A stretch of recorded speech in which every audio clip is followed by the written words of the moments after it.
Hey Insulators, we are in Madison, Mississippi. I'm with Richard, the owner of 911 Restoration. Richard, tell us a little bit about your business and what you do.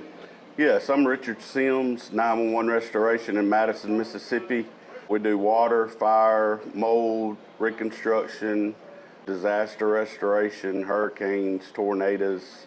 We bought an insulation machine for Mr. Berry here for when we have to do full demos from a storm or from a fire loss. It's going to be a lot easier to go in with the machine and suck out all the insulation, hopefully to save time and labor hours, getting everything out of the home.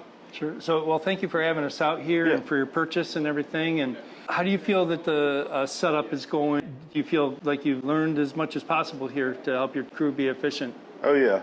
Barry came out today and we took everything out of the boxes, set up everything.